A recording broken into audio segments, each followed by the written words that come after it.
with universal indicator and tested with universal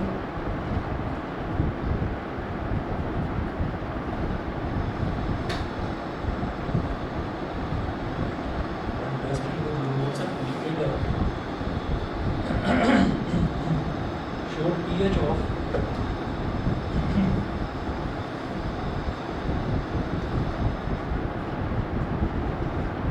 pH of 4, 1, 11, 7 and 9. 4, 1, 11, 7 and 9.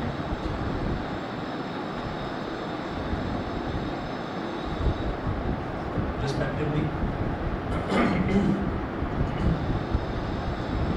ये part में which solution is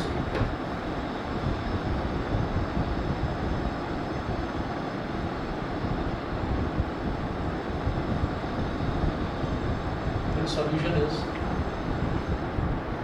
अब इसका first है neutral,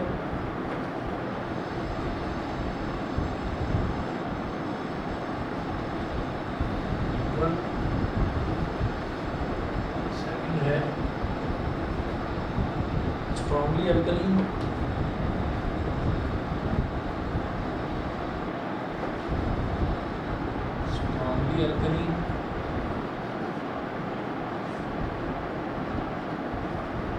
third part है strongly acidic,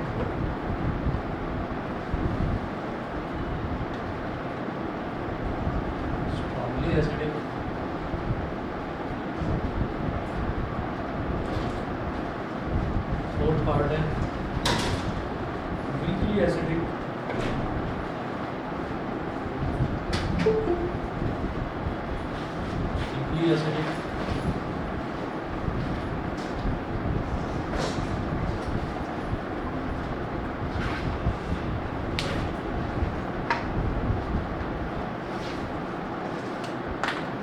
acidic और fifth part है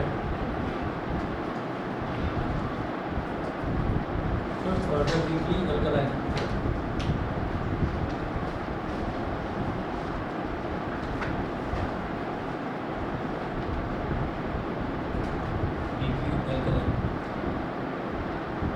बी पार्ट देखिएगा इसी का, ये तो ए पार्ट है, ए पार्ट के 5 पार्ट्स हैं। फिर बी देखिएगा, arrange the pH in the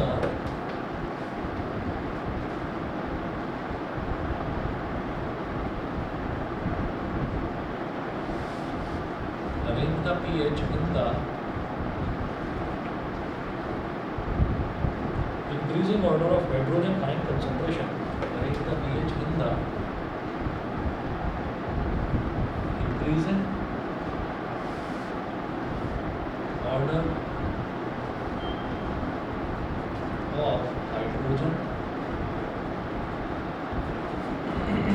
ion concentration.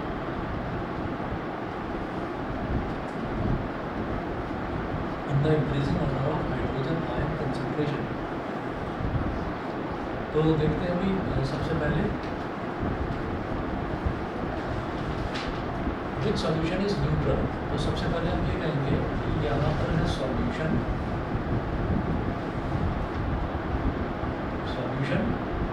और इधर है इसका pH।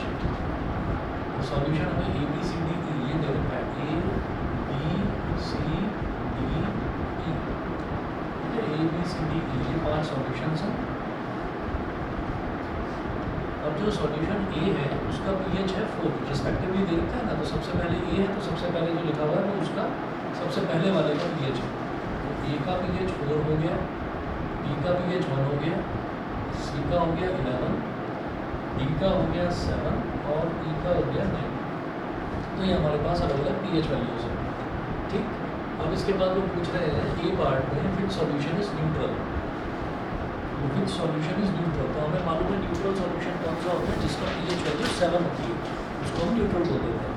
ठीक, तो हम चलो देखिएगा 7 किसका, डी, इसका फर्स्ट पार्ट है। न्यूट्रल कौन सा है, डी। उसके बाद सेकंड पार्ट है स्ट्रॉन्गली अल्कलीन।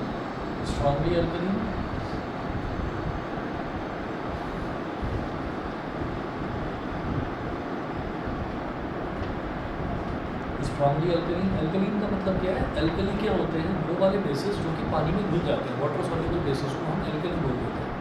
तो स्ट्रांगली अल्कलीन का मतलब यहाँ पर ये है कि जैसे हमने बताया कि 7 जो है वो तो न्यूट्रल होता है, 7 से जितना आप ऊपर की तरफ बढ़ते चले जाएंगे वो स्ट्रांगली बेसिक होता चला जाएगा, यानी कि स्ट्रांगली अल्कलीन होता चला जाएगा। तो बड़ी से बड़ी वैल्यू जो होगी वो स्ट्रांगली अल्कलीन होगी। तो सबसे बड़ी वैल्यू क्या दिखाई दे रही है, 11, तो ये हमारा स्ट्रांगली अल्कलीन हो जाएगा, सी। अच्छा, थर्ड पार्ट देखिएगा, थर्ड पार्ट में क्या पूछ रहे हैं, स्ट्रांगली एसिडिक।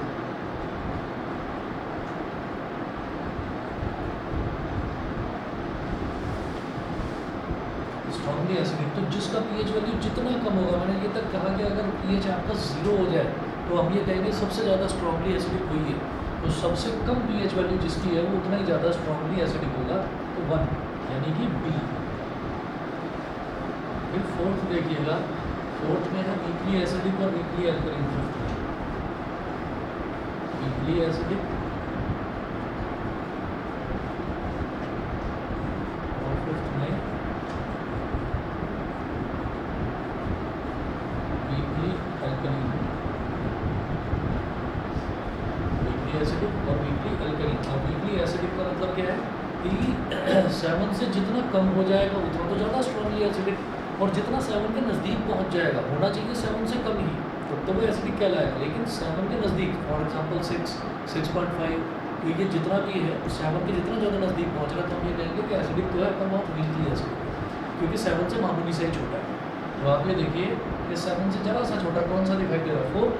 भाई 7 से छोटा 6 नहीं है, 5 नहीं है, 4 दिखाई दे रहा है, तो 7 से छोटा है। या फिर 1 है तो 1 तो स्ट्रांगली एसिडिक हो ही गया, क्योंकि वो तो बहुत छोटा है। ये हो जाएगा ए, वीकली एसिडिक। इसी तरह से वीकली अल्कलाइन, जो 7 के जितने ज़्यादा नज़दीक होगा, जो 7 के जितने ज़्यादा नज़दीक होगा, जैसे यहाँ पर तो बीच में तो 7 था और उससे आगे हो गया 8, उसके आगे हो गया 9 और यहाँ आगे बढ़ते बढ़ते आ गया 11 तक। तो जितना 7 से ऊपर बढ़ेंगे उतना ज़्यादा स्ट्रांगली बेसिक हो जाएगा, ठीक है। घटते जाओ लेकिन नज़दीक आना चाहिए 7 के, 7 से बड़ा होना चाहिए, तो वो 9 है, और 9 क्या होगा, वीकली बेसिक होगा, वीकली अल्कलीन होगा। तो ये 9 वाला कॉन्सेप्ट ई। बताइए जी, क्लियर सभी को? ऑनलाइन वाले बच्चे बताएं भाई, सभी को क्लियर? ठीक है। उसके बाद देखिएगा बी पार्ट में, arrange the pH in the increasing order of hydrogen ion concentration. Increasing order of hydrogen ion concentration का मतलब क्या है, decreasing order of pH value, समझ गए? Hydrogen ion concentration pH value के इन्वर्सली प्रोपोर्शनल होता है। तो आपको क्या करना है, ये जो पीएच वैल्यू है, जितना ज़्यादा पीएच वैल्यू कम होता जाएगा उतना ही ज़्यादा हाइड्रोजन आयन कंसंट्रेशन बढ़ता चला जाएगा, समझ गए? जितनी पीएच वैल्यू कम होगी उतना ही ज़्यादा वो क्या होता चला जाएगा, एसिड की तरफ जा रहा है, वो बेस से उठकर एसिड की तरफ जा रहा है, ठीक है। यानी कि हाइड्रोजन आयन कंसंट्रेशन उतना ही बढ़ता जा रहा है। क्वेश्चन को घुमाकर वो ये भी बोल सकते थे कि आप बेसिक से एसिडिक की तरफ आप एक मतलब इसको जो है अरेंज करके दिखाइए, बेसिक सॉल्यूशन से एसिडिक सॉल्यूशन की तरफ करके दिखाइए, अरेंज करके दिखाइए। लेकिन इसमें इन्होंने उसको ये कह दिया कि hydrogen ion concentration increasing order. Increasing order का मतलब आपको एसिड की तरफ जाना, जो ज़्यादा एसिडिक है उस तरफ जाना। तो ज़्यादा एसिड की तरफ जाने का मतलब क्या है कि आपकी पीएच वैल्यू घटती हुई होनी चाहिए। तो यहाँ बी पार्ट में लिखेंगे increasing order of increasing order of hydrogen ion concentration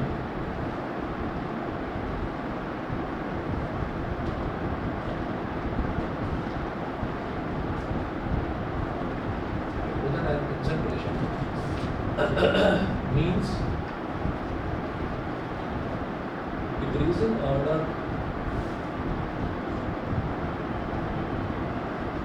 of pH values, ठीक है। तो ये क्या हो जाएगा, डिक्रीजिंग ऑर्डर। तो सबसे पहले सबसे बड़ी वैल्यू 11, 9, 7, 4, 1, 11, 9, 7, 4, 1, ये हो गया। तो सबसे पहले आएगा सी। सी से ज़्यादा हाइड्रोजन आयन किसमें होंगे, 9 मतलब ई। फिर 7 वाला क्या है, डी। 4 वाला क्या है ए और ये बी, ठीक है। इंक्रीजिंग ऑर्डर में मैंने लिखा है, मतलब ये जो ई है, ई में हाइड्रोजन आयन सी के कंपैरिजन में ज़्यादा होंगे, डी में हाइड्रोजन आयन ई के कंपैरिजन में ज़्यादा होंगे, ए में डी से ज़्यादा होंगे और बी में हाइड्रोजन आयन सबसे ज़्यादा होंगे। बी में हाइड्रोजन आयन सबसे ज़्यादा होंगे का मतलब यह है कि बी स्ट्रांगली एसिडिक है, तो हम स्ट्रांगली बेसिक से स्ट्रांगली एसिडिक की तरफ मूव करेंगे। अगर ऐसा होता है तो आपको क्या करना है, आपको पीएच वैल्यूज़ को डिक्रीजिंग ऑर्डर में सेट कर देना। तो पीएच वैल्यूज़ तो डिक्रीजिंग ऑर्डर में, ठीक है, लेकिन जो हाइड्रोजन आयन कंसंट्रेशन है वो इंक्रीजिंग ऑर्डर में, ठीक है। तो इसमें क्या करें, इसको डिक्रीजिंग ऑर्डर में सिंपल लगाइए, ठीक है। तो ये क्या है, यहाँ पर लिखें पीएच वैल्यूज़,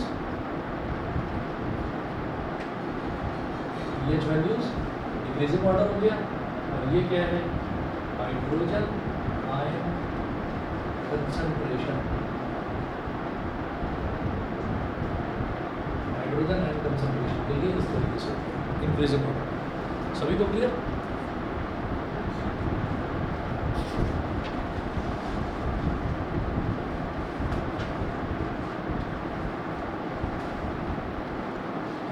इसके बाद लिखेंगे, हेडिंग डालिएगा importance of pH in everyday life.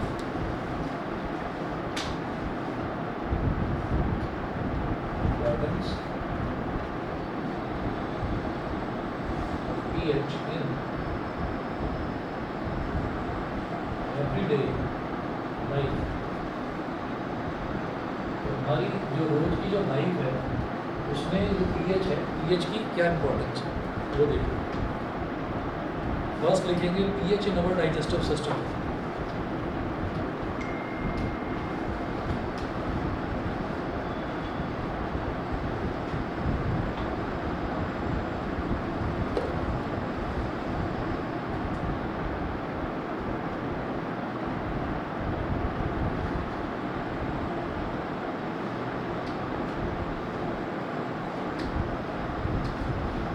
First लिखें pH in our digestive system।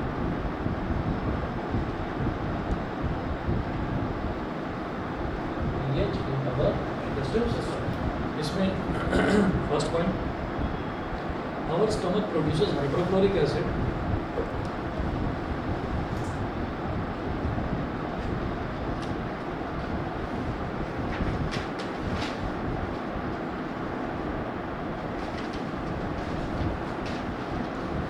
our stomach produces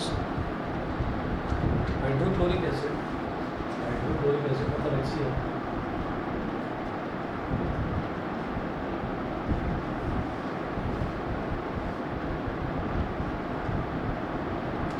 hydrochloric acid of pH about 1.4, bracket में लिखिएगा of pH about 1.4, pH about 1.4. This dilute HCl helps in digesting our food.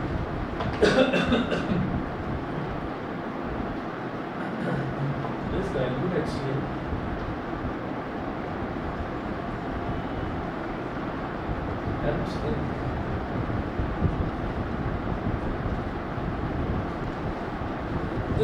HCl helps in digesting our food without harming the stomach. Helps in digesting our food without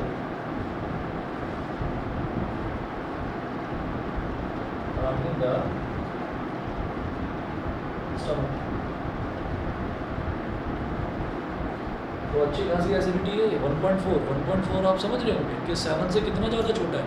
तो हमारे stomach को कोई नुकसान नहीं पहुंचाता, लेकिन सीधा ये फूड पर एक्ट करता है। फूड पार्टिकल्स को छोटे पार्टिकल्स में डिवाइड करने का काम ये करता है। The excess acid in the stomach causes indigestion. Next one.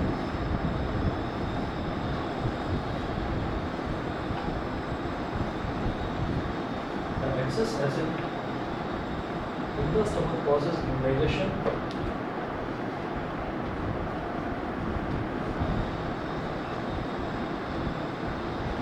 The stomach causes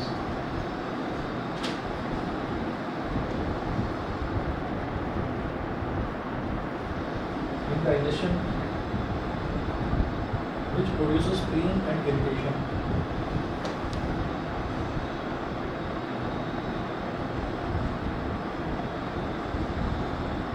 Which produces pain and irritation.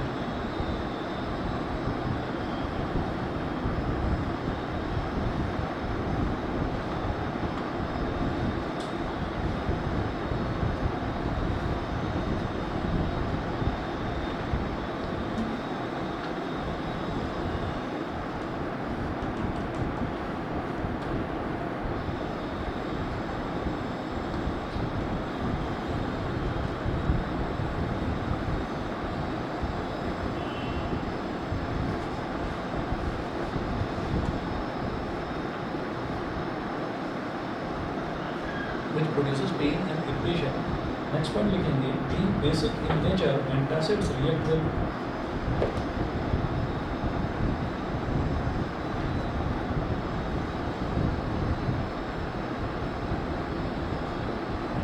being basic in nature,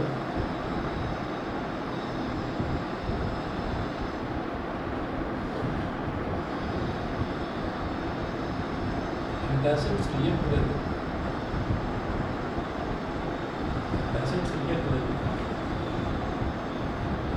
excess acid in the stomach and utilize it. React with excess acid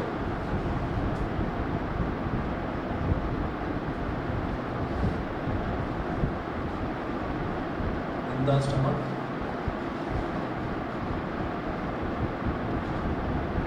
and utilize it.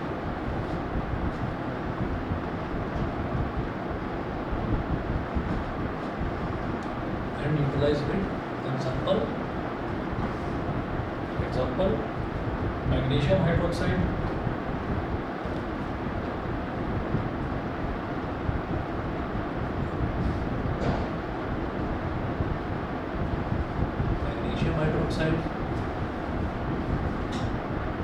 इसको बोलेंगे milk of magnesia,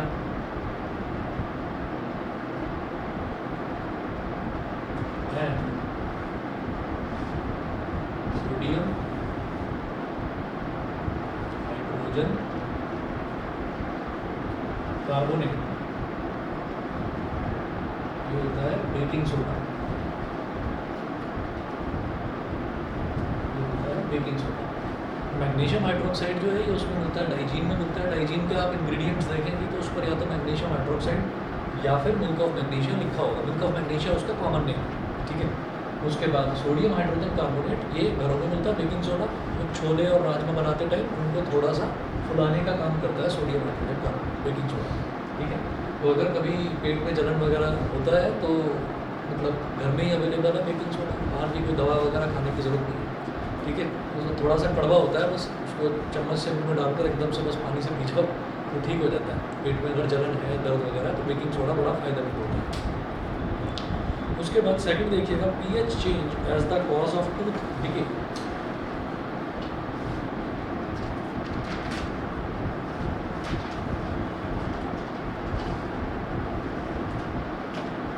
pH change as the cause of tooth decay.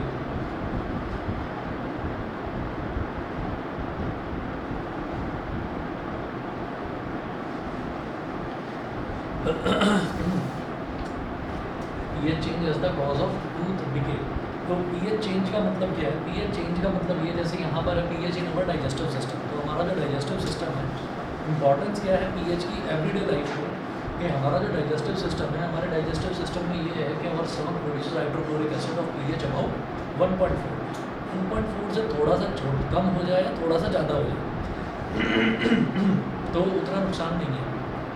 लेकिन अगर इसकी pH की value 1.4 से काफ़ी बढ़ जाती है, तो इसका मतलब क्या है कि ये जो एसिड है, एसिड थोड़ा वीक होता जा रहा है। एसिड अगर वीक होगा तब भी प्रॉब्लम होगी, तब भी डाइजेशन नहीं होगा, ठीक है, क्योंकि एसिड का स्ट्रॉन्ग होना भी ज़रूरी है। और अगर ये बहुत ज़्यादा कम हो जाता है pH 1.4 है, घटते घटते ये 1 से भी नीचे पहुँचने लगता है, 0.6 या 0.7 होता है, तो उसमें पेट में जलन होने लगती है। और अगर वो जलन कंटिन्यूसली चल रही है ठीक है, और आपको डकारें आ रही हैं, डकार में खट्टा खट्टा पानी आ रहा है मुंह के अंदर, तो आप समझ जाइए कि भाई डाइजेशन में प्रॉब्लम की शुरुआत हो चुकी है, और एसिडिटी इसी को बोलते हैं। ठीक है, आपने सुना होगा कई बार, थोड़ा एल्डरली पीपल है उनसे आपने सुना होगा कि भाई आज तो पेट में थोड़ी एसिडिटी हुई है, तो वो एसिडिटी यही चीज़ है। और उसमें नुकसान ये हो जाता है, जैसा लाइफ प्रोसेस में भी हमने देखा था कि अगर स्टमक के अंदर एक लेयर होती है डिपॉजिटेड, म्यूकस बोल देते हैं उसको, तो वो लेयर जो है वो ना हट जाएगा, क्योंकि एसिड जो है, एसिड तो स्टमक पर लगातार एक्ट करता ही रहेगा। ठीक है, और जो फूड उसको मिल रहा है, फूड को लगातार वो एक्ट करेगा। अब उसकी एसिडिटी बहुत कम हो गई तो उसने तो फूड को बहुत ज़बरदस्त तरीके से डाइजेस्ट कर दिया।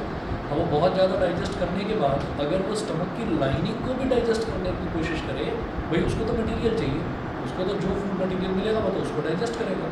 ठीक, तो अगर वो स्टमक की लाइनिंग को डिस्टर्ब करना शुरू कर देगा तो लाइनिंग में धीरे धीरे होल हो जाएंगे, और उसी को हम पैप्टिक अल्सर का नाम देते हैं। ठीक है, एसिड जो है वो धीरे धीरे स्टमक से बाहर निकल कर पूरी बॉडी में फैलने लगता है, उसी को अल्सर बोलते हैं। तो पीएच की इतनी ज़्यादा इंपॉर्टेंस है हमारे स्टमक के अंदर। ठीक है, तो इसीलिए बहुत ज़्यादा भूखा भी नहीं रहना चाहिए और बहुत ज़्यादा ओवर ईटिंग भी नहीं करनी चाहिए कि आप खाने पर ही लगे पड़े हो बस। तो दोनों चीज़ें, थोड़ा सा बैलेंस, उसी को बैलेंस डाइट बोलते हैं। आगे देखिए, the excess acid in the stomach causes indigestion. Excess acid है, it causes indigestion which causes produces pain and irritation. और उसको कैसे न्यूट्रलाइज करा जा सकता है? किसी एक एंटासिड की हेल्प से। एंटासिड का मतलब anti acid. Anti acid example के तौर पर मिल्क ऑफ मैग्नीशिया हो गया और सोडियम हाइड्रोजन कार्बोनेट हो गया। अब बात करते हैं pH change as the cause of tooth decay. जो हमारा माउथ है, माउथ के अंदर सलाइवा है, सलाइवा में थोड़ी सी एसिडिक होती है।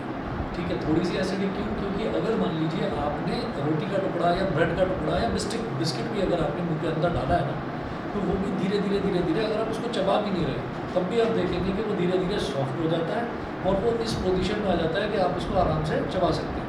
ठीक, तो इसका मतलब थोड़ा बहुत एसिडिक, यानी कि थोड़ा बहुत एसिडिक हमारी सलाइवा भी होती है। अब अगर उसकी पीएच वैल्यू, जो सलाइवा की पीएच वैल्यू अगर वो ज़्यादा घट जाएगी, तो अगेन उसको तो कोई ना कोई चीज़ चाहिए, माउथ के अंदर जो भी चीज़ आएगी वो तो उसको मतलब उस पर एक्ट करना शुरू करेगा, वो सलाइवा का जो एसिड है। अब अगर उसने दांतों पर ही एक्ट करना शुरू कर दिया तो वो तो दांतों को तोड़ने की कोशिश करेगी। तो कहते हैं ना, दांत में कहीं पर किसी जगह होल हो जाता है, तो वो कहते हैं कि भाई इस पर कीड़ा लग गया। और वो जो कीड़ा है वो ऐसा नहीं है कि उसके अंदर कोई कीड़ा बैठा हुआ है, कीड़ा नहीं बैठा उसके अंदर, उसको कीड़ा इस वजह से बोलते हैं। वहाँ पर हल्का सा होल हो जाता है, और वो होल भी जो है, अगर कभी देखा हो या नेट पर देख लेना, तो वो होल भी काले रंग का होता है। तो काले रंग का बारीक सा होल कहाँ बनेगा? जहाँ पर किसी चीज़ की कोई चीज़ जलाई जाएगी। जब कोई कपड़ा है, उस कपड़े पर आपने माचिस की तीली से कोई चीज़, कैंडल वगैरह है, कोई चीज़ आपने जलाई, अब माचिस की तीली बुझा दिया आपने, बुझाने के बाद आपने किसी कपड़े पर उसको ऐसे ही फेंक दिया, मतलब आपने फेंक दिया ऐसे ही, वो गलती से कपड़े पर लग गई, तो उसमें हीट तो थी ना, अभी उसका बर्निंग नेचर तो है ना, तो वो जिस कपड़े पर लगेगी उस कपड़े पर बारीक सा होल कर देगी, और वो जो होल है कॉर्नर से ब्लैक कलर का होगा। ठीक है ना, उसके कॉर्नर जो है ब्लैक कलर के होंगे। तो दीपावली पर कई बार होता है, कोई पटाखे छोड़ रहे हैं सारे बच्चे, आपने कुछ अच्छे से कपड़े पहने हैं, कुर्ता वगैरह कुछ भी आपने पहना है, अब वो उस पर हल्का सा छींट लग गई, किसी जरा सी चिंगारी की छींट लग गई, तो वो जलन का वो हो जाता है। तो दांत में भी जो कीड़ा लगता है वो ब्लैक कलर का उसका कॉर्नर्स होता है और अंदर से होल बन जाता है। इसका मतलब एसिड ने उस पर एक्ट करा है, किसी चीज़ ने उसको जलाया है। तो माउथ के अंदर क्या होता है? एसिड ही होता है। इसीलिए कहते हैं कि भाई दांतों को बार बार साफ़ करना बहुत ज़रूरी है। ठीक है, अच्छा, तो इसमें नोट करें ना, when we eat food containing sugar, when we eat food containing sugar,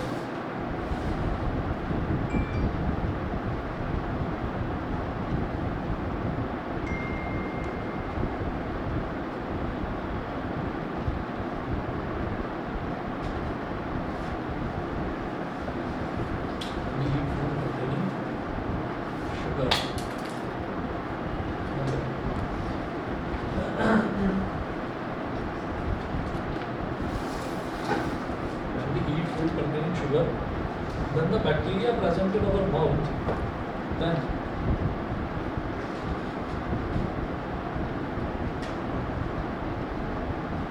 the bacteria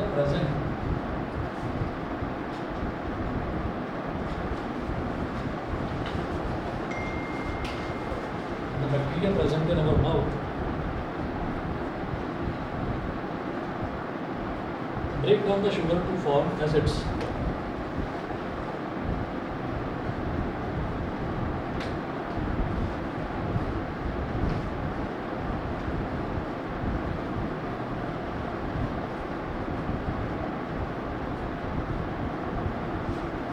To form acids.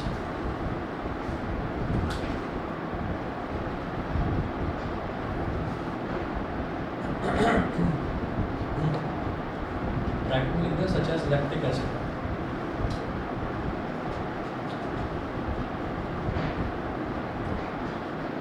Such as lactic acid. वो लैक्टिक एसिड किस में मिलता है? कर्ड में, मिल्क में, ठीक है। तो इसीलिए आपने सुना भी होगा, तो कई बच्चों को भी, बड़ों को भी आदत होती है कि वो रात में सोने से पहले वो एक गिलास दूध पीकर सोएंगे, ठीक है। कहते हैं भाई बोन्स के लिए बड़ा अच्छा है। अरे बोन्स के लिए तो बड़ा अच्छा है, वो तो सही है, लेकिन उससे होता क्या है कि वो जो मिल्क है, वो मिल्क के छोटे छोटे पार्टिकल्स आपके दांतों पर तो लगे रह जाएंगे, ठीक है। अब जब वो दांतों पर लगे रह जाएंगे तो लैक्टिक एसिड होता है मिल्क के अंदर, और वो जो लैक्टिक एसिड है वो धीरे धीरे दांतों को ख़राब करता है। तो ये कहते हैं कि रात में मिल्क पीना चलो बहुत अच्छी बात है, लेकिन उसके बाद मुँह को साफ़ करना, मतलब ब्रश करके सोना, वो बहुत ज़रूरी होता है, ताकि वो जो एसिड आपके माउथ में बन गया है वो जो है वो वहाँ से हट जाए, ठीक है। तो नोट करिएगा, tooth decay starts when the pH of acid formed in the mouth. Tooth decay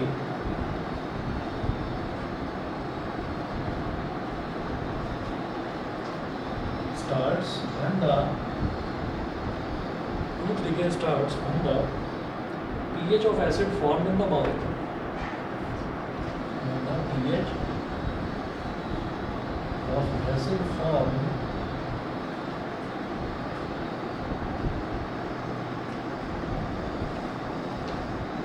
the pH of acid formed in the mouth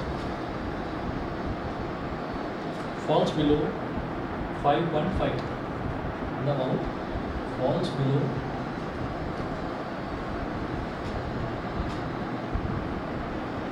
5.5. और नेक्स्ट पॉइंट लिखेंगे, the best way to prevent tooth decay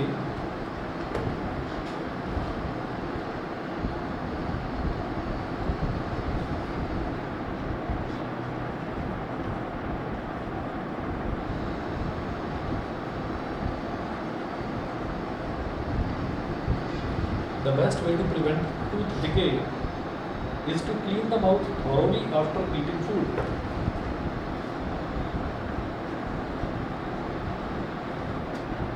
Is to clean the mouth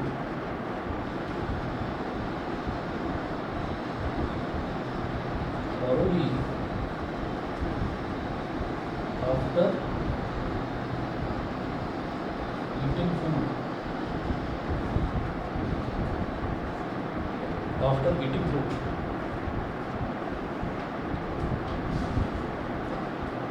ठीक है, ये हो गया। Third देखें, plants and animals are sensitive to pH changes.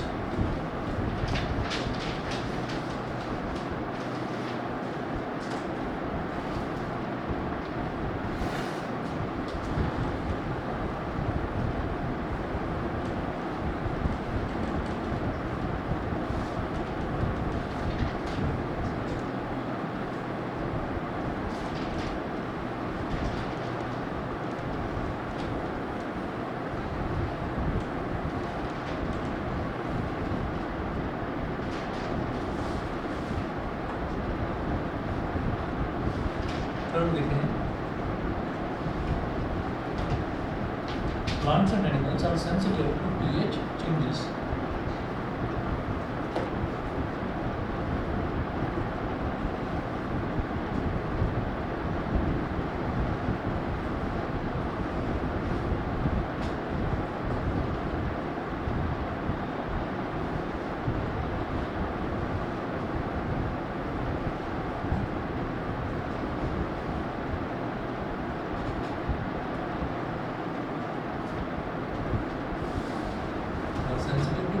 Changes.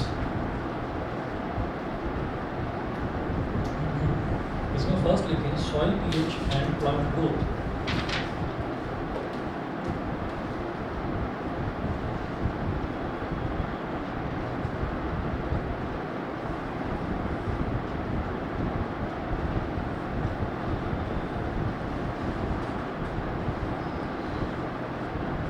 soil pH and plant growth.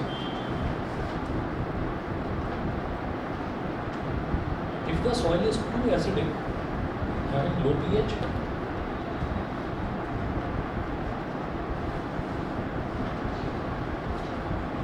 the soil is too acidic, लिखिएगा having low pH,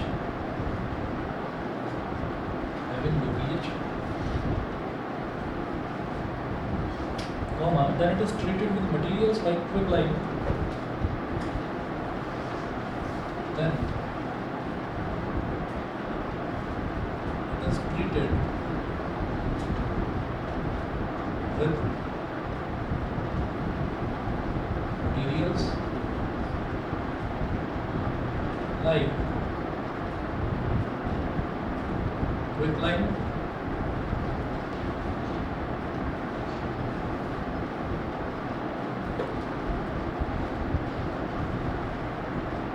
CO, quicklime CO ये बनाइए, slaked lime, slaked lime क्या होता है? CaOH twice,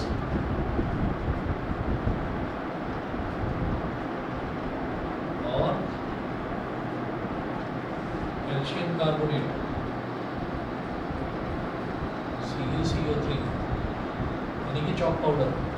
तो अगर soil जो है वो काफ़ी एसिडिक है, तो एसिडिक है तो उसमें क्या करा जाता है, मतलब उसमें आप कोई भी ऐसी चीज़ मिक्स करते हैं जो कि बेसिक हो। तो एसिडिक को उसको बेसिक इस वजह से करा जाता है क्योंकि सॉइल जब तक न्यूट्रलाइज नहीं होगी, तब तक प्लांट्स की जो ग्रोथ है वो बहुत अच्छी नहीं होगी। अब इसके लिए क्या होगा, इसके लिए क्या होता है कि ज़्यादातर जितने भी मतलब जो डिस्ट्रिक्ट्स बने हुए हैं हर एक शहर में, जहाँ पर भी डिस्ट्रिक्ट्स बने हुए हैं, वहाँ पर जहाँ पर भी खेती बहुत ज़्यादा होती है, किसान बहुत ज़्यादा है, तो वहाँ पर किसान सुविधा केंद्र बने रहते हैं। और वहाँ पर क्या होता है कि वहाँ पर एक गवर्नमेंट ऑफिशियल ही होता है, तो वहाँ पर जितने भी आसपास के किसान हैं वो अपनी फसल लगाने से पहले अपनी सॉइल की टेस्टिंग कराने के लिए जाते हैं।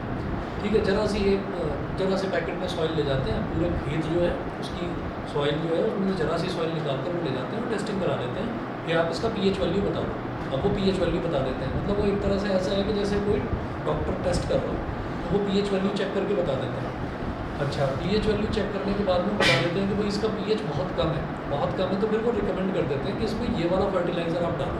तो उस फर्टिलाइज़र में क्या होता है, उस फर्टिलाइज़र में बेसिक जो है मतलब जो एल्कलीन नेचर होता है उसका फर्टिलाइज़र का, तो वो क्या करता है, वो उसको सॉइल को न्यूट्रल कर देता है।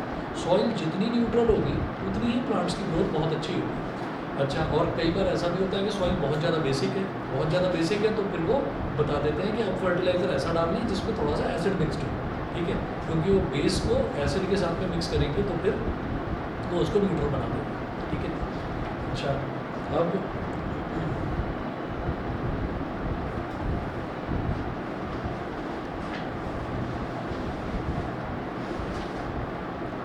सेकंड देखें, pH change and survival of animals.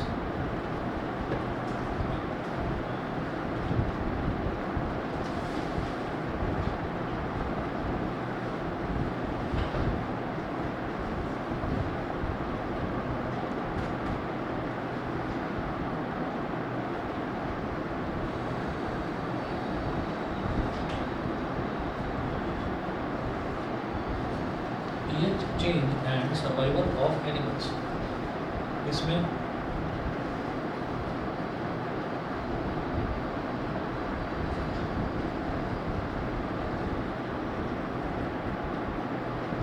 the pH plays an important role in the survival of animals including human beings.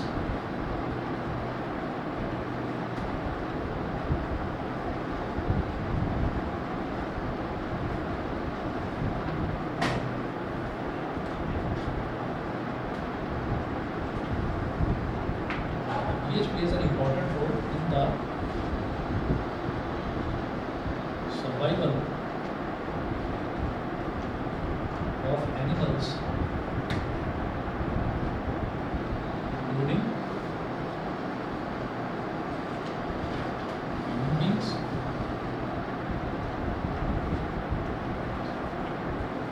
Animals including human beings. Full stop. Our body works well within a narrow pH range.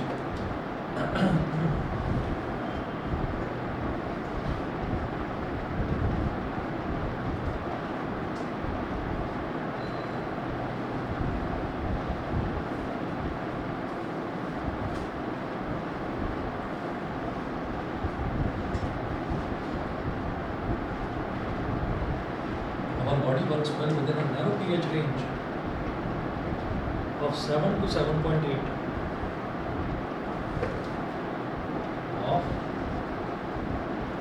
7 to 7.8 full stop. If due to any reason this range gets disturbed, then many ailments can occur. Ailments मतलब problems में डालें.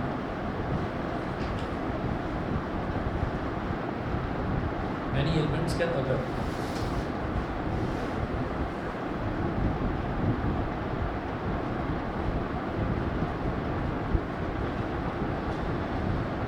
उसमें लिखें, एक और example लिखेंगे इसीलिए कि when the pH of rainwater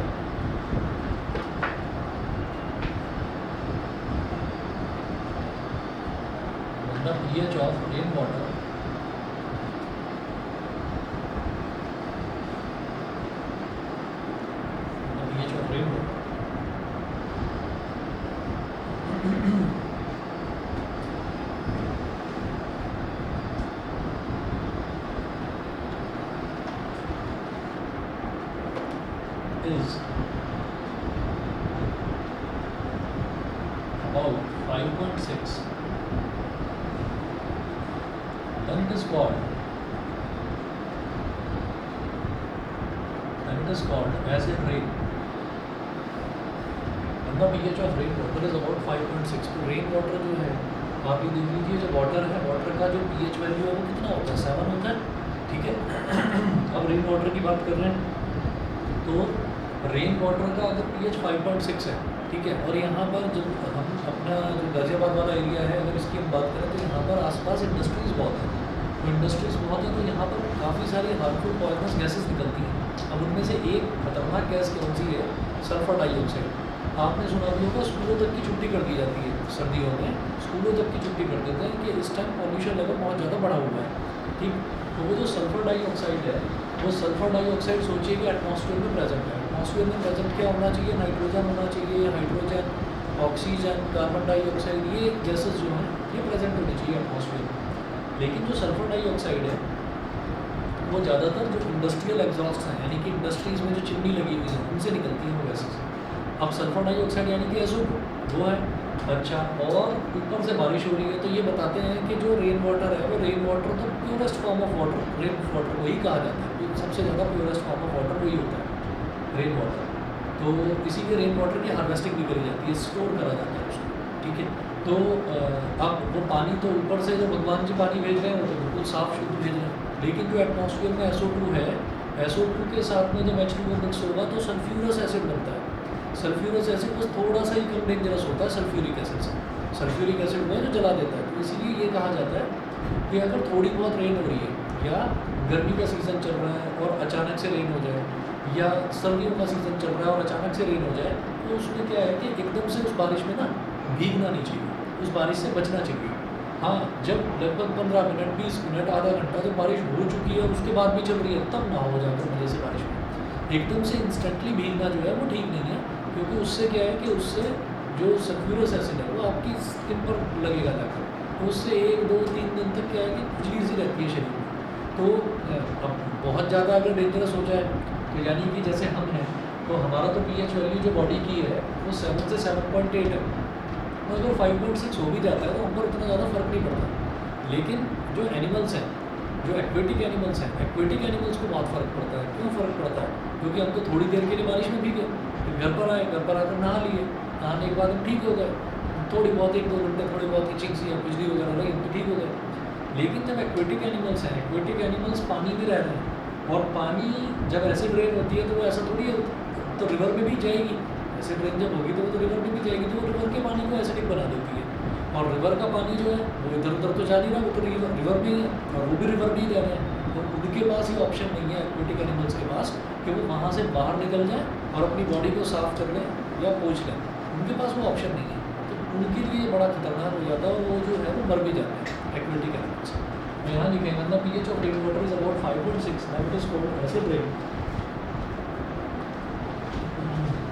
Too much acid rain can lower the pH of lake water or river water. Too much acid rain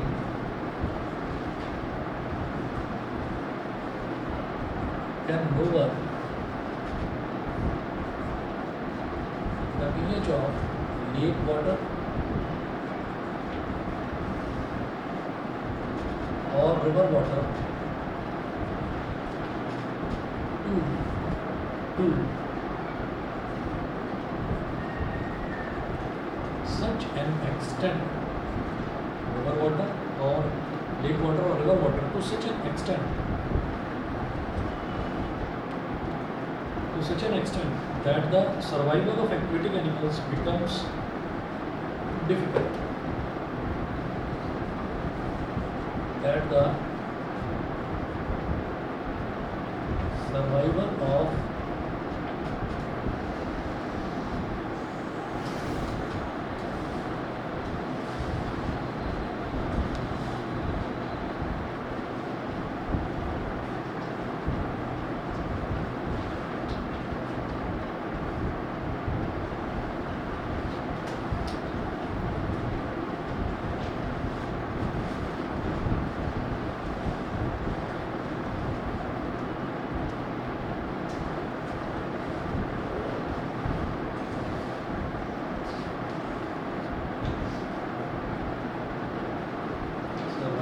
aquatic animals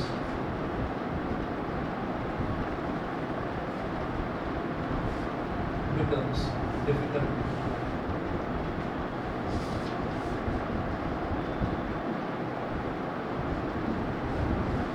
ठीक है, इसके बाद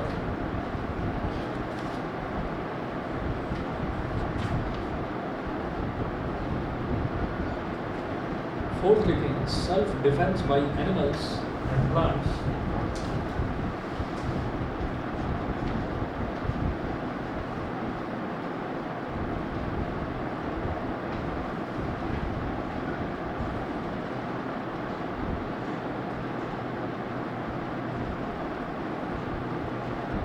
self-defense by animals and plants through chemical warfare.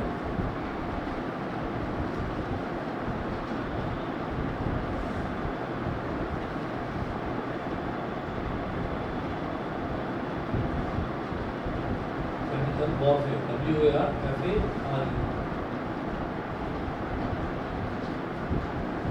Self-defense by animals and plants. तो animals self defence by animals, तो animals से और plants से self defence कैसे करा जा सकता है? सेल्फ डिफेंस मतलब खुद को कैसे बचाया जा सकता है? Through chemical warfare. Chemical warfare क्या है कि जैसे ततैयाँ हैं, ततैयाँ सुना होगा ना, पीले रंग का जो उड़ता है, ततैयाँ अगर काट लेता है तो वो हमारे बॉडी के अंदर एक बेसिक लिक्विड इंजेक्ट कर देता है, ठीक है। और वो जो बेसिक लिक्विड इंजेक्ट करता है उससे होती है बहुत तेज जलन होती है। तो उसमें क्या है कि उसके ऊपर कोई ना कोई एसिड लगाना ज़रूरी होता है। तो अगर कभी ततैयाँ काटता है तो उसके ऊपर क्या करना है, उसके ऊपर अचार जो होता है ना, अचार जनरली घरों में मिल ही जाता है, तो उसमें जो खटाई होती है उसमें क्या होता है, उसमें एसिडिक एसिड होता है, तो वो उस पर लगाने से फ़ायदा होता है, उसमें स्वेलिंग वगैरह नहीं आती है और दर्द भी बहुत जल्दी रिड्यूस हो जाता है। ऐसे ही जब हनी भी काटती है तो हनी भी काटते ही ये बताते हैं कि उसके ऊपर जो है कैल्शियम हाइड्रोक्साइड यानी कि चूना लगा लिया जाए। तो चूना अगर लगा लेंगे तो उसमें भी सूजन नहीं आएगी, ठीक। तो वही चीज़ यहाँ पर नोट करनी है, नोट करिए। when a honeybee stings a person,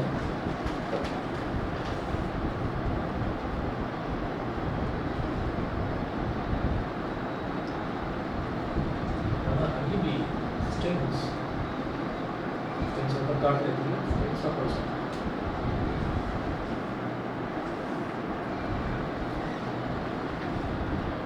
it injects an acidic liquid into the skin. It injects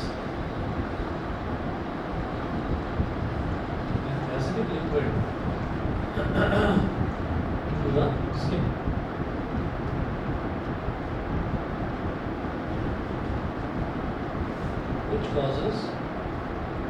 which causes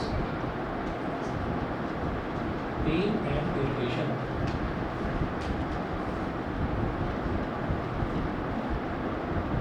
Which causes pain and irritation.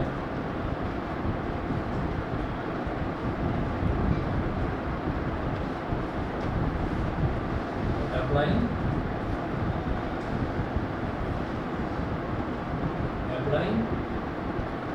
calcium hydroxide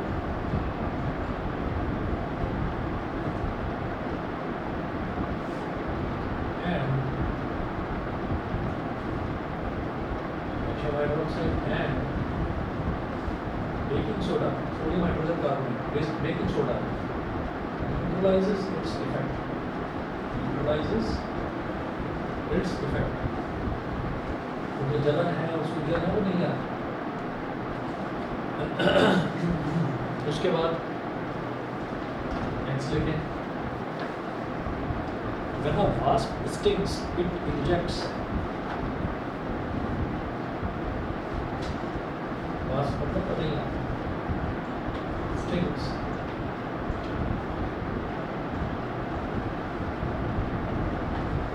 It injects an alkaline यानी कि basic liquid, an alkaline liquid into the skin.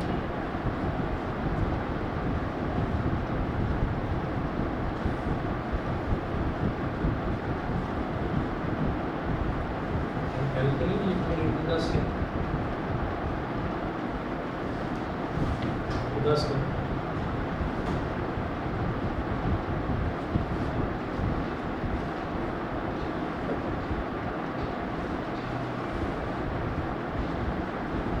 Rubbing.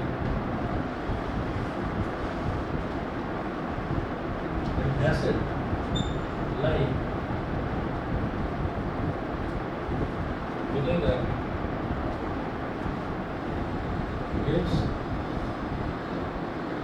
instant relief.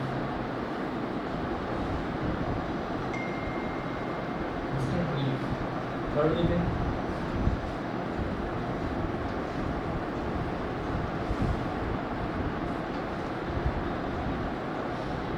An ant's sting injects methanoic acid. चींटी के काटने से भी तो दर्द होता है खूब से. An ant's sting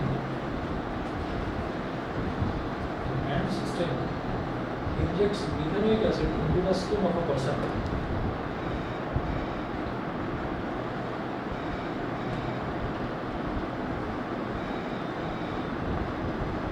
Injects methanoic acid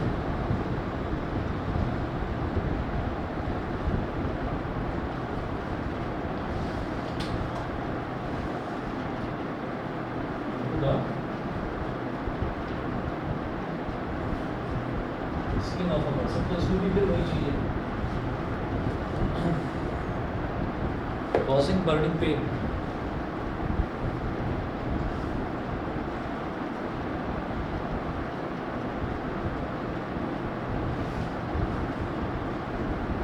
causing burning pain. तो इसमें भी वही होता है कि अगर किसी चींटी ने काट लिया तो भी आप उसके ऊपर क्या करें कि उसके ऊपर घर में मिलता है बेकिंग सोडा, वो लगा दो. चूना रखा है अगर किसी के घर में, चूना लगा दो, कैल्शियम हाइड्रोक्साइड. ठीक है, एकदम से इंस्टेंटली रिलीफ मिलता है. नहीं तो क्या होता है कि वहाँ पर पेन होता है, पेन होने के साथ में ईचिंग होती है, वो खुजली कर देते हैं, उसमें सूजन आ जाती है बहुत ज़्यादा. ठीक है, अभी काटा है किसी को ततैया ने या मधुमक्खी ने? नहीं, चलिए कोई बात नहीं. मुझे तो घूमते ही रहते थे बचपन में, काटते ही रहते थे. एक्चुअली ज़्यादा ग्रीनरी नहीं है ना यहाँ पर, जो बड़े बड़े पेड़ होते हैं उस पर ये छत्ता बना देते हैं. तो जहाँ हम रहते थे वहाँ पर पेड़ पौधे बहुत थे, तो छत्ता बना लेते थे, वो आकर काटते थे. ऐसा हो रहा है. चलिए जी, आज इतना ही करते हैं.